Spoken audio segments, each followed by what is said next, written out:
अहमदाबाद में बीते दिनों जो घटना हुआ था काफ़ी ज़्यादा चर्चा में और काफ़ी ज़्यादा दुखद भी है, काफ़ी ज़्यादा पीड़ादायक भी है।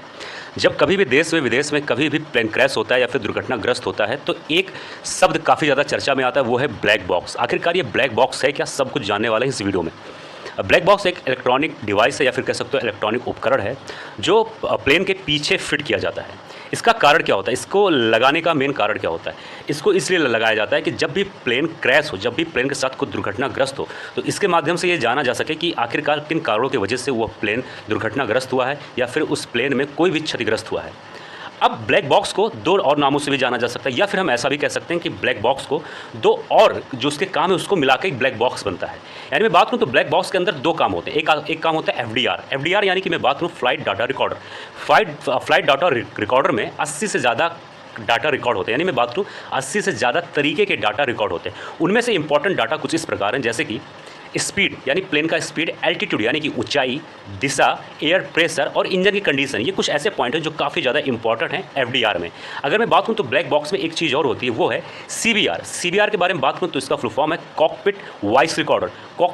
कॉकपिट वॉइस रिकॉर्डर में को पायलट की सारी बातचीत रिकॉर्ड होते हैं। यानी कि मैं बात करूँ जहाँ पर पायलट बैठे होते हैं वहाँ के दौरान क्या बातचीत हो रही है उन सारे बातों को रिकॉर्ड करता है, रेडियो मैसेजेस को रिकॉर्ड करता है या फिर कॉकपिट में आने वाली कुछ ध्वनियाँ, ठीक है, उन सारी चीज़ों को रिकॉर्ड करता है। यानी इंटरनल वॉइस को ये रिकॉर्ड करता है। ब्लैक बॉक्स को एरोप्लेन के टेल सेक्शन में फिट किया जाता है ताकि वो सेफ और सुरक्षित रहे, क्योंकि जब भी प्लेन क्रैश होता है तो एरोप्लेन का टेल सेक्शन काफ़ी ज़्यादा सुरक्षित माना जाता है और सारे हिस्सों से, जिससे आप ब्लैक बॉक्स को निकाल कर उसके सारे डाटा को समझ सकते हैं और देख सकते हैं।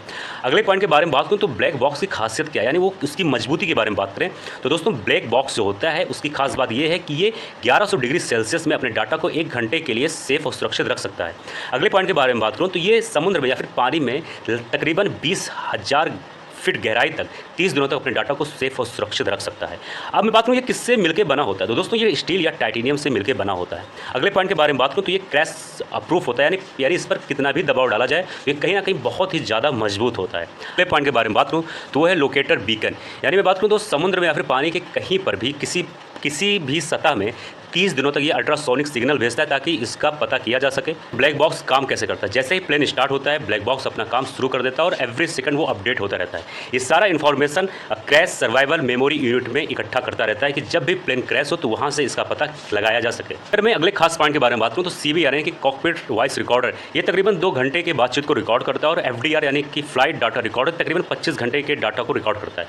जैसे ही 25 घंटे पूरे होते हैं, जैसे 2 घंटे पूरे होते हैं, ये तुरंत नया रिकॉर्ड स्टार्ट कर देता है। यानी 25 घंटे तक ही सारे रिकॉर्ड को सेफ रखता है और 25 घंटे का ही रिकॉर्ड सेफ रखता है और सीबीआर सिर्फ 2 घंटे का ही रिकॉर्ड सेफ रखता है। तो किसी भी दुर्घटनाग्रस्त होने के बाद या फिर किसी भी हादसा के बाद इस ब्लैक बॉक्स को खोजा कैसे जाता है?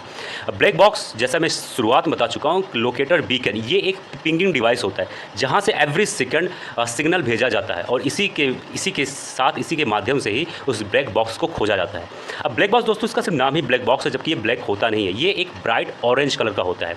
वो इसलिए कि कभी भी जब प्लेन क्रैश हो या कोई हादसा का शिकार हो तो इसको दूर से देखा जा सके और इसके ऊपर एक रिफ्लेक्टिव टेप भी लगा रहता है कि जो चमकीला होता है जिसको आसानी से पहचाना जा सके। मैं बात करूँ तो ब्लैक बॉक्स का इतिहास क्या है या फिर ब्लैक बॉक्स कब खोजा गया? तो ब्लैक बॉक्स 1950 में डेविड वार्नर ने खोजा था और 1950 के बाद यानी 1960 के बाद तकरीबन मैक्सिमम देशों ने इसको अनिवार्य कर दिया था।